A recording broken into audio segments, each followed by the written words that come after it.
અને આની અંદર વરદાજી મોતીજી પટેલ કે જે અમારા એક પોલીસ ઇન્સ્પેક્ટરના પિતાશ્રી પણ છે, તેમના માતાનું અને તેમના પિતાનું આ બંનેનું જે છે એ મર્ડર થયેલું છે.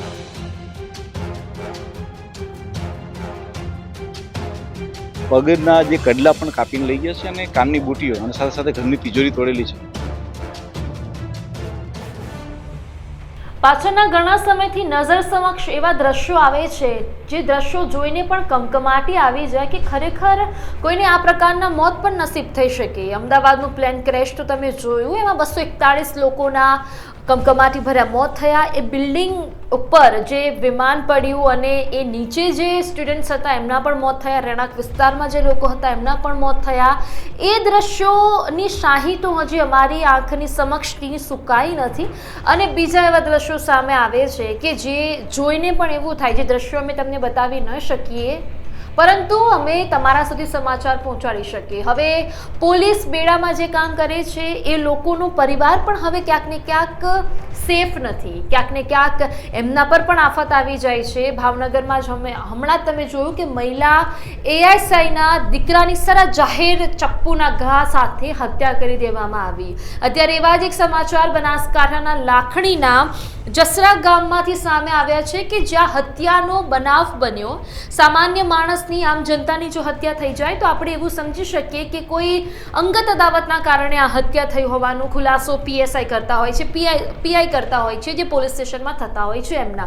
પરંતુ હવે જો પોલીસ બેડામાં કામ કરતા જ પોલીસ અધિકારીઓના પરિવારજનો પર આવી રીતે આફત આવી પડે અને એમના જ પરિવારજનોના મોત થઈ જાય તો પછી સવાલ ક્યાં ઉઠાવવાનો? એવી પટેલના માતા પિતાની સરા જાહેર તો નહીં પરંતુ એક જગ્યા પર એવી રીતે હત્યા કરી દેવામાં આવી છે કે બાજુમાં રહેતા માણસોને ખબર ના પડે કે હત્યા કેવી રીતે થઈ.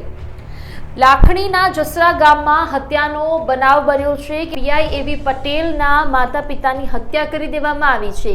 અજાણ્યા શખ્સોએ વરગાજી પટેલ અને હોશીબેન પટેલને મોતને ઘાટ ઉતારી દીધા છે. એમના દ્રશ્યો અમારી પાસે છે, એમના ફોટોઝ, વિડીયોઝ અમારી પાસે છે, પરંતુ અમે તમને બતાવી ન શકીએ કારણ કે એક કરુણ હત્યા છે કે જે હત્યાની કલ્પના પણ આપણે ન કરી શકીએ કે કોઈ ચલો અંગત અદાવત છે, કોઈ બીજી દુશ્મનાવટ છે, પરંતુ કોઈના માતા પિતાને તમે આ રીતે મોતના ઘાટ ઉતારી દો છો તો તમારી અંદર માનવતા નથી. એવા દ્રશ્યો અહીંયા જોવા મળે છે.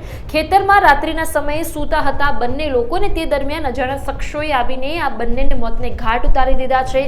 ત્યાં લોહી લુહાણના દ્રશ્યો જોવા મળે છે. કોઈના મોઢા ચોખ્ખા દેખાતા નથી, સ્પષ્ટ દેખાતા નથી. એ પ્રકારનું મોત જે છે તે આ બંનેને નસીબ થયું છે. આગતરા પોલીસે ઘટનાસ્થળે પહોંચીને તપાસ હાથ ધરી છે. દંપતીની હત્યાને લઈને લોકોમાં ભારે રોષ જોવા મળી રહ્યો છે. એસપી દ્વારા વાતચીત પણ કરવામાં આવી છે. મીડિયા સમક્ષ એસપીએ જે વાતચીત છે તે રજૂ કરી છે. એસપીએ શું કહ્યું છે સાંભળી લઈએ, પરંતુ એ પહેલા આ પ્રકારની જો કોઈ અંગત અદાવત હોય કે કોઈ બીજું અન્યથા જ કારણ કેમ નથી, પરંતુ તમે કાયદો કેમ તમારા હાથમાં લઈ લો છો? એ કાયદા સાથે સંકળાયેલો એએમસીનો એ અધિકારી, એ પીઆઈ છે, તો તમે એની સાથે વાતચીત પણ કરી શકો છો. એ વાતચીત બેઠીને પૂરી થઈ શકે છે, પરંતુ એના માતા પિતાને આ પ્રમાણે તમે જો મોતને ઘાટ ઉતારી દો તો પછી માનવતા ક્યાં છે? સૌથી મોટો સવાલ છે. શું કહ્યું છે એસપીએ? સાંભળો મારી સાથે. અમારા આગથરા પોલીસ સ્ટેશનના વિસ્તારની અંદર આવેલું જસરા ગામ છે, જેનું એક આજે છે એનો સીમાડો છે. ખેતરની અંદર ઘર બનાવેલું છે અને આની અંદર વરદાજી મોતીજી પટેલ કે જે અમારા એક પોલીસ ઇન્સ્પેક્ટરના પિતાશ્રી પણ છે, તેમના માતાનું અને તેમના પિતાનું આ બંનેનું જે છે એ મર્ડર થયેલું છે. મર્ડરની અંદર જે પ્રાથમિક દ્રષ્ટિએ લાગે છે એ પ્રમાણે પગના જે કડલા પણ કાપીને લઈ ગયા છે અને કાનની બુટીઓ અને સાથે સાથે ઘરની તિજોરી તોડેલી છે. હાલમાં પ્રાથમિક દ્રષ્ટિએ એ ચોક્કસપણે એવું બની શકાય એવું છે કે જે વ્યક્તિ આવેલા હશે તેણે ચોરી અને લૂંટના આશયથી આ ઘટના કરેલી છે, કારણ કે એમના ગળામાં પહેરવાના અને કાનમાં પહેરવાના સાથે સાથે પગમાં પહેરવાના ઘરેણાને બી કાપીને લઈ ગયા છે એવું છે. અમે અલગ અલગ મોડસ ઓપરેન્ડી ઉપર કામ કરી રહ્યા છીએ કે આ પ્રકારના અંજામ કેવા પ્રકારના લોકો આપતા હોય છે.